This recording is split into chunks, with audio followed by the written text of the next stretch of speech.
नवंबर के राज्य चुनावों में से चुनाव लड़ने और सीटें जीतने वाले 12 भाजपा सांसदों में से 10, जिनमें केंद्रीय मंत्री नरेंद्र सिंह तोमर और प्रहलाद पटेल शामिल हैं, उन्होंने बुधवार को सांसद से इस्तीफा दे दिया और कैबिनेट से भी इस्तीफा दे देंगे। प्रहलाद पटेल, जो फिलहाल खाद्य प्रसंस्करण राज्य मंत्री है, उन्होंने समाचार एजेंसी एएनआई को बताया, मैंने सांसद पद से इस्तीफा दे दिया है और जल्द ही कैबिनेट से इस्तीफा दे दूंगा। इस्तीफे प्रक्रियात्मक थे, लेकिन संविधान किसी व्यक्ति को संसद सदस्य और राज्य विधानसभा सदस्य दोनों के रूप में कार्य करने की अनुमति नहीं देता है। माना जाता है कि आज संसद छोड़ने वाले भाजपा नेताओं में से कई उन 3 राज्यों के मुख्यमंत्री बनने की दौड़ में हैं, जहां पार्टी ने रविवार को जीत हासिल की, और वो है मध्य प्रदेश, राजस्थान, छत्तीसगढ़। केंद्रीय गृह मंत्री अमित शाह ने बुधवार को संसद में कहा, पीओके हमारा है, इसलिए जम्मू कश्मीर विधानसभा में पाकिस्तान अधिकृत कश्मीर के लिए 24 सीटें आरक्षित की गई हैं। लोकसभा में जम्मू कश्मीर रीऑर्गेनाइजेशन बिल 2023 पेश करते हुए श्री शाह ने कहा कि पहले जम्मू में 47 सीटें थी, लेकिन अब 43 है, जबकि कश्मीर में 46 सीटें थी, अब 47 सीटें हैं। उन्होंने कहा कि जम्मू कश्मीर में विधानसभा और संसदीय क्षेत्रों के परिसीमन के लिए केंद्र द्वारा गठित परिसीमन आयोग ने पीओके के लिए 24 सीटें आरक्षित की हैं। श्री शाह ने कहा, मुझे खुशी है कि आयोग ने इसका संज्ञान लिया और भारत के चुनाव आयुक्त ने राज्य विधानसभा में 2 सीटें कश्मीरी प्रवासियों के लिए और 1 सीट पीओके में विस्थापित व्यक्ति के लिए नामित की, जिस पर अनाधिकृत रूप से पाकिस्तान द्वारा कब्जा कर लिया गया है। डिलिमिटेशन कमीशन के इतिहास में पहली बार 9 सीटें शेड्यूल्ड ट्राइब के लिए आरक्षित की गई हैं। जम्मू में पहले 37 सीटें थी, अब 43 हुई है, 43 हुई है। कश्मीर में पहले 46 थी, अब 47 हुई है। पाक ऑक्यूपाई कश्मीर की 24 सीटें, क्योंकि वो हमारा है, ये इसलिए संभव हुआ है कि 5 और 6 अगस्त को ऐतिहासिक बिल नरेंद्र भाई ने कैबिनेट में पारित किया और इस सदन ने इसको परमिशन दी, इसको मान्यता दी और धारा 370 चली गई। मान्यवर, इसमें से 2 सीटें कश्मीरी विस्थापितों के लिए होगी जो घाटी से विस्थापित हुए हैं, और 1 सीट पाक ऑक्यूपाई जम्मू कश्मीर के विस्थापित व्यक्तियों के लिए नामित की जाएगी। इसमें से एक महिला होना जरूरी है। इस प्रकार का एक कानूनी सुधार लेकर आज मैं यहां पर हुआ है। डिलिमिटेशन कमीशन के इतिहास में पहली बार 9। कांग्रेस सांसद शशि थरूर ने कहा कि गृह मंत्री अमित शाह की ये टिप्पणी कि किसी भी देश के पास कई संविधान और झंडे नहीं है, ये सच नहीं है, क्योंकि अमेरिका के सभी 50 राज्यों का अपना झंडा और संविधान है। उन्होंने आगे कहा कि ऑस्ट्रेलिया में प्रत्येक राज्य का अपना संविधान और ध्वज के साथ अपना प्रधानमंत्री है। कल गृह मंत्री अमित शाह के हस्तक्षेप में उन्होंने विपक्ष पर तंज कसते हुए कहा था कि किसी देश में 1 से अधिक संविधान और 1 से अधिक ध्वज कैसे हो सकते हैं, लेकिन अगर वो दुनिया भर में देखें तो ऐसे कई संघीय देश हैं जहां 1 से अधिक संविधान और 1 से अधिक ध्वज है। इसके लिए इसके खिलाफ कोई रोक नहीं है। आपको बता दें कि इससे पहले जम्मू कश्मीर पुनर्गठन विधेयक पर चर्चा के दौरान गृह मंत्री अमित शाह ने कहा था कि एक झंडा, एक प्रधान और एक संविधान ही हो सकता है देश में। अमित शाह ने लोकसभा में बोलते हुए कहा, एक देश में 2 प्रधानमंत्री, 2 संविधान या 2 झंडे कैसे हो सकते हैं।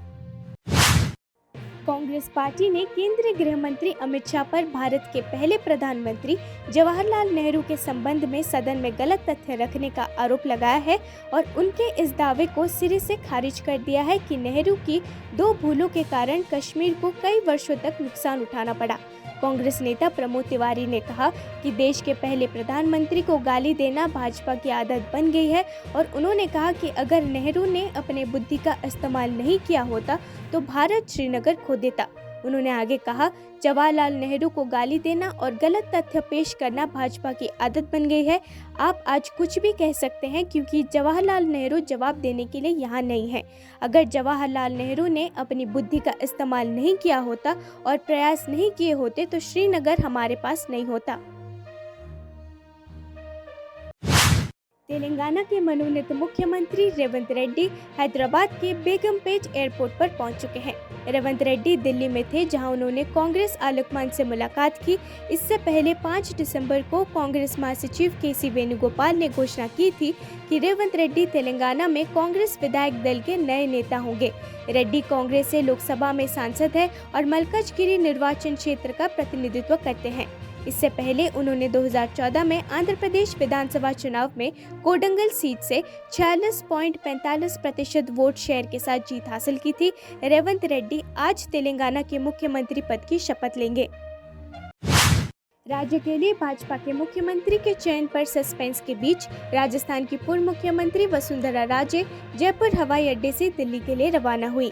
199 में से 115 सीटें जीतकर राजस्थान को कांग्रेस से छीनने वाली भाजपा ने अभी तक राज्य के लिए अपना मुख्यमंत्री नहीं चुना है।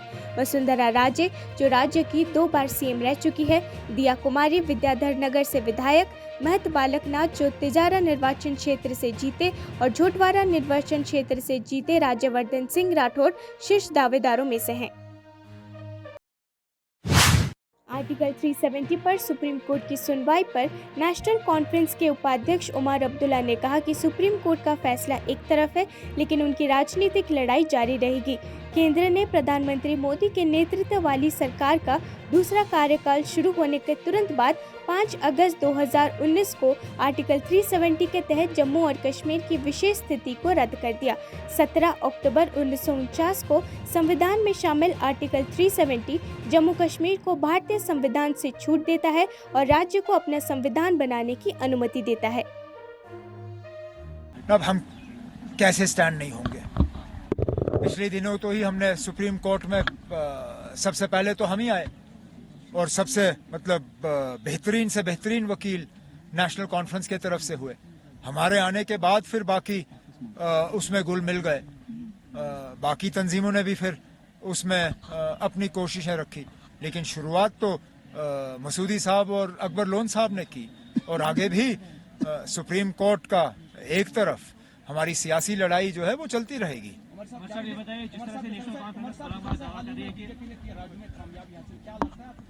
नहीं, मैं समझा नहीं क्या।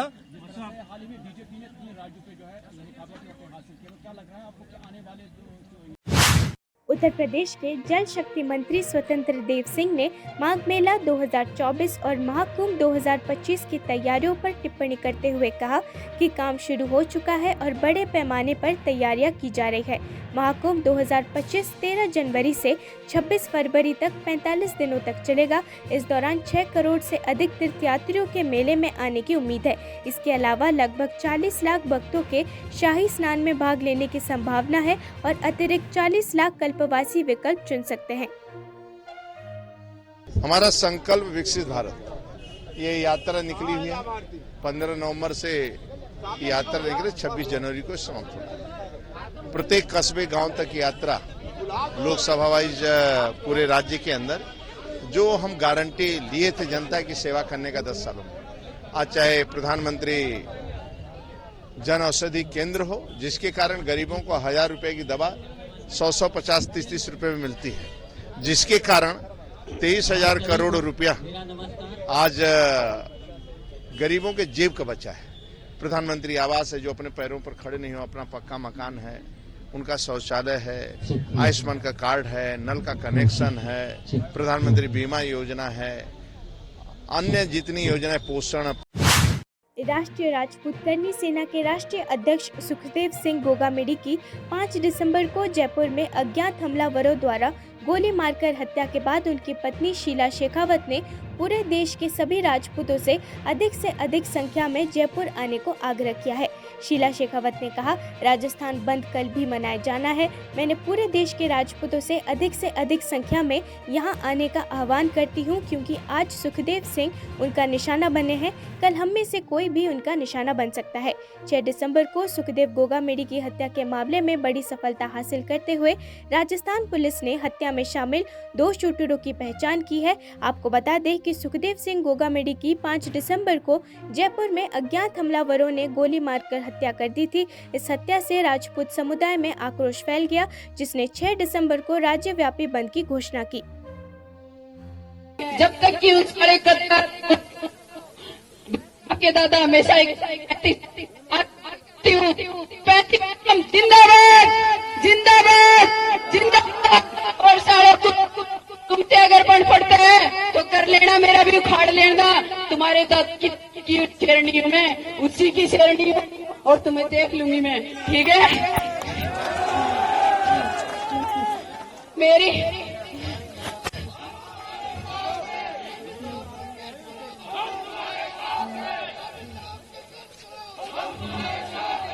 जब तक हमारी मांग पूरी ना हो आप लोगों के हिलना नहीं होगा। ये वादा करिए आप लोग मुझसे कि जब तक उनका एनकाउंटर नहीं हो जाता आप हिलोगे नहीं। और कल भी राजस्थान को बंद रखना है और पूरे भारत के राजपूतों आह्वान करती है आपकी ये बेटी, आपकी ये बहन, प्लीज ज्यादा से ज्यादा संख्या में आइए, क्योंकि आज सुखदेव यूनेस्को द्वारा गुजरात के गरबा को अमूर्त सांस्कृतिक विरासत के रूप में नामित करने के तुरंत बाद राज्य के गृह मंत्री हर्ष सांघवी ने एएनआई को बताया कि इस निर्णय के साथ गरबा दुनिया भर में फैल गया है और इसे भारत के नागरिकों के लिए गर्व का अवसर बताया। उन्होंने कहा, गरबा वैश्विक हो गया है, गरबा की पहुंच देश दुनिया तक हो गई है। ये हर नागरिक के लिए गर्व का दिन है। गुजरातियों की पहचान गरबा है और आज गरबा को वैश्विक पहचान मिल गई है। Garba goes global. आज गुजरात का ये गरबा देश और दुनिया तक पहुंचा है। यूनेस्को द्वारा 2023 संस्कृति की विरासत गरबा को आज उसमें लिस्टेड किया गया है। ये हमारा सौभाग्य है, ये गुजरात के प्रत्येक नागरिकों के लिए सौभाग्य की बात है। पिछले कई समय से प्रधानमंत्री जी द्वारा गरबा को ग्लोबल पहचान दिलाई जाए, उसके लिए जो शुरुआत की थी, आज कहीं ना कहीं हमें उसका नतीजा मिला है। और आज गुजरात और गुजरात के प्रत्येक नागरिकों के लिए गर्व का दिन है। हम गुजरातियों